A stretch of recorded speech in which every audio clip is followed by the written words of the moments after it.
What's your choice? What's your choice?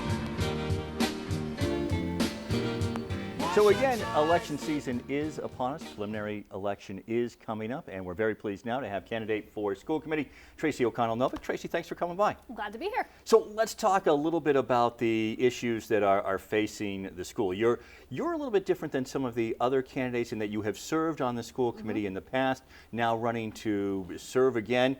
Your time that you were away from the school committee, tell me a little bit about that, what you were up to and how it might inform you coming back on the school committee. Sure.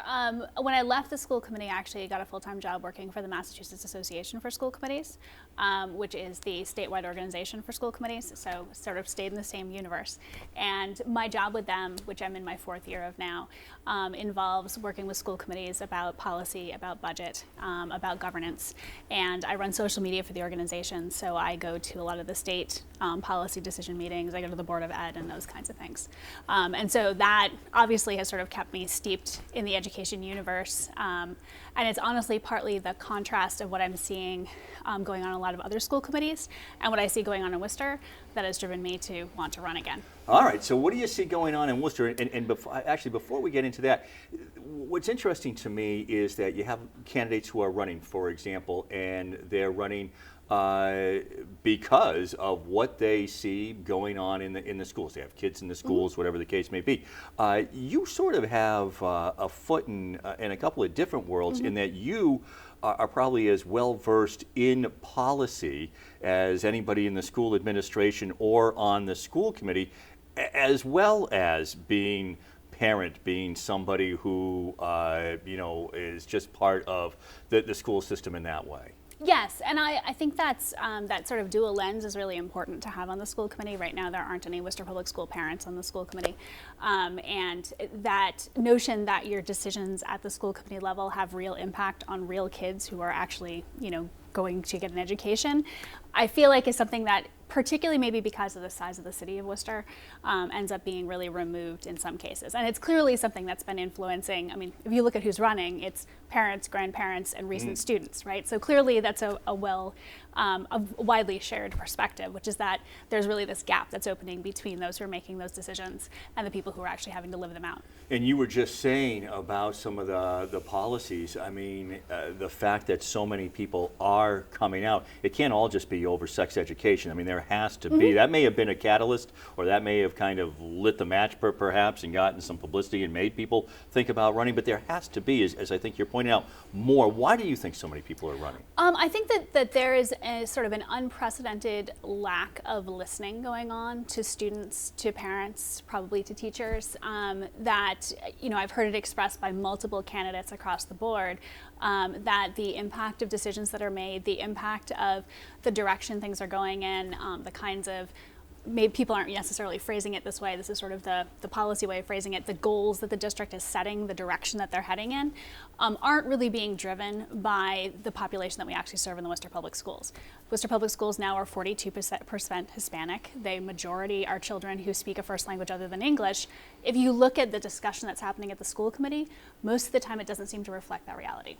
The majority of students in Worcester Public Schools speak a language other than English? First language other than English, it's 59% now. It's 59%? Yes. See, I didn't realize exactly, that. And a lot of people don't. And I think that that's actually really important to have brought to the table. First of all, for kind of everyone to know, because that's the reality of Worcester right now.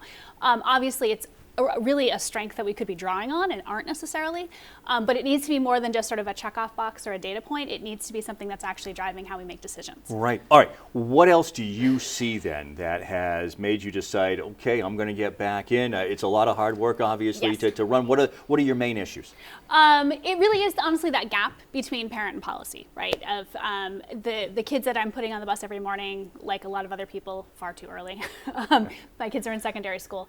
And the reality that they're then living in, and those Thursday night meetings that are actually saying, here's how we're spending our money, here's what it's going to say in the handbook about everything from dress code to transportation to everything else. And then things like the school committee and how it evaluates the superintendent, which is one of its major purposes. is really falling apart, honestly. The school committee earlier this month, or in July, set the new goals for the superintendent. It was done like that. There was no deliberation, no discussion, and that's the driving direction of the education of 25,000 students in central Massachusetts. You can't dismiss that kind of stuff. All right, if you had been on the school committee this past year, would you have voted to extend the superintendent's contract? And if so, would you have what would have been the process? Because you seem to be saying that, I mean, it's just a little bit too much of a rubber stamp, it sounds like. Yeah, and I mean, honestly, if you look back at what's been happening over the last several years, that kind of lack of oversight has been something that's been true of the school committee. So when we talk about the renewal of the superintendent's contract, you kind of have to look back at, you know, was the school committee doing its job in overseeing the superintendent in terms of was the direction of the superintendent and the school committee and the school district heading in the right direction? And I think that you can see not just in this past evaluation, but in previous evaluations, that kind of oversight wasn't happening. So this is a shared responsibility. This isn't only about the superintendent, certainly. It's about the school committee and whether or not the school committee is actually providing that managerial. They only manage one employee, and it's the superintendent. Whether or not they're actually doing that kind of job, and it's pretty clear that they haven't been. So, you know, then if you get into contract negotiations, but you've given someone exemplary kinds of responses, it's pretty natural to see that they would then renew. But I think that then traces back to whether or not they're actually doing the oversight that they should have been. Going forward, and we'll take a break in a moment too, and then come back talk about some more issues. Going forward, do you think that Superintendent Maureen Benenda is a positive in addressing the problems the Worcester Public Schools have, or would the public schools be better off with somebody heading in a new direction? I think what we've seen is that, and this is something that I said, frankly, when we were doing the search back that brought in Superintendent Benenda, I think that the needs of the Worcester Public Schools, because of the size of the district and how much needs to be managed, it's pretty clear, it was clear then and it's clear now, you need someone who has substantial central administration experience. And that wasn't the case with who we brought in. We brought in somebody who simply was a high school principal. That can work in a smaller district. I've seen it work in a smaller district. It can't work in a district the size of Worcester. And I think a lot of the consequences of that decision are now playing out. All right, coming up, we'll ask you more, including what I always like to say, as I just did with James, our talk radio questions, which means I want to hear about where you are on sex ed in the city of Worcester, and that'll be straight ahead right here on the Hank Stolz Experience. Vote for me, vote for me. I want the nomination for the presidency. Catch all the latest business news that impacts your bottom line on the Worcester Business Journal's Central Mass Business Report, every Monday evening during Worcester News Tonight at 10 p.m. on Charter TV3. The Worcester Bravehearts feeling pretty good tonight, heading into a win or go home scenario. Angelo Baez toeing the hill, the ace for the Bravehearts, and he was on his game. Bottom of the first, it's Ben Rice. What a hitter he's been. Morgan Cronin beyond the arc. Cronin knocks down the three. Wooley's up big for Alexa DeFries. Beyond the arc. Sticking the three. Quinn Moynihan, former Burncoat and Assumption star. He singles. We're coming up on re-election day. Tracy O'Connell Novick is with us. She's running for school committee. We've been talking about some of the issues, and I always do. I mean, I like to hear. I mean, it's interesting to me, the issues that you're running on, that you have just been telling us about, that are important to you, and very much, you know, you've talked as much as any candidate, if not more, that I have had on, that you've really kind of talked about the way that things run. And what really gets done and the impact that the school committee can have or can't have, and particularly when it comes to the superintendent. So, Worcester Public Schools don't have sex ed.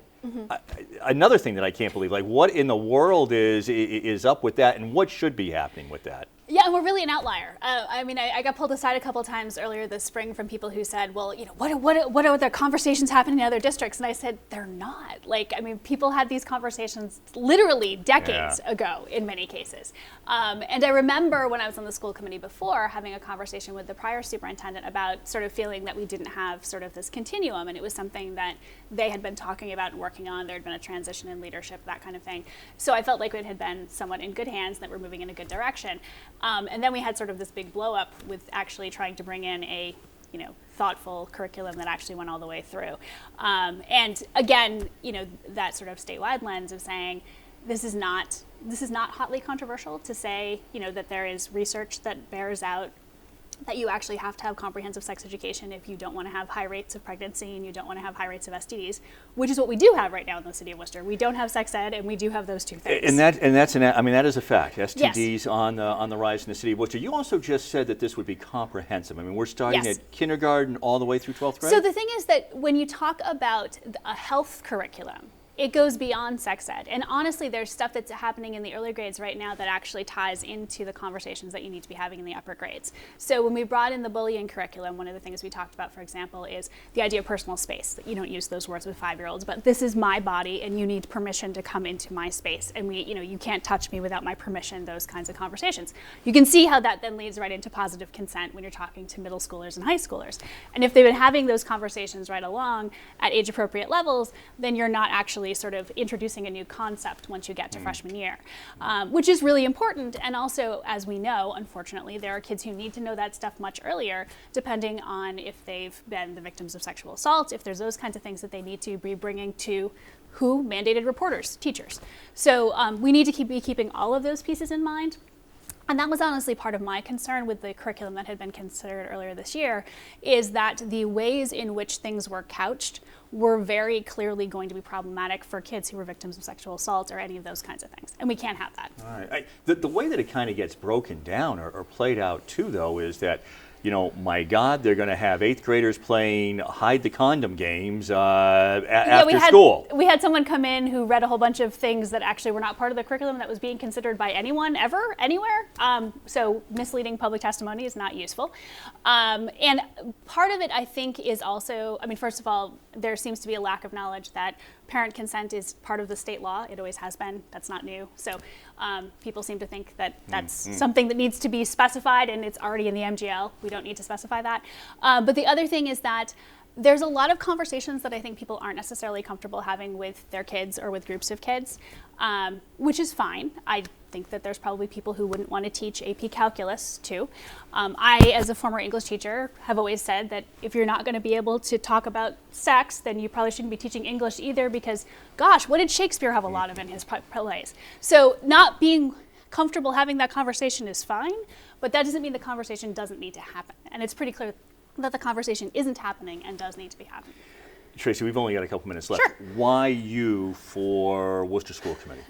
Because I'm a mom who actually understands the impact of policy. I've been working in this realm for almost the past 20 years.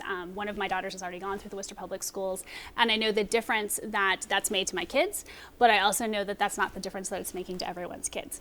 And unless we start to make some changes on the governance and the leadership of the Worcester Public Schools, we're not actually going to see the kind of impact on all of our kids that are actually in the system that we need to. All right, we've only got 30 seconds. I read in the paper, Roberta Schaefer said, put the Worcester Public Schools in receivership, get rid of the Worcester School Committee, have it appointed. Good or bad idea? Well, the first thing is that the state actually doesn't want the Worcester Public Schools in receivership. They can't run a district this size. But the second thing is no. The answer to things like struggles in schools is not to have less democracy. We want to actually have more democracy and more people involved. Tracy, good luck in preliminary. We'll have you back on after that, as I'm sure you'll be heading on towards November, and we'll talk more about these issues. Great, thanks. Appreciate it, and thank you as always for being with us right here on the Hank Stolz Experience.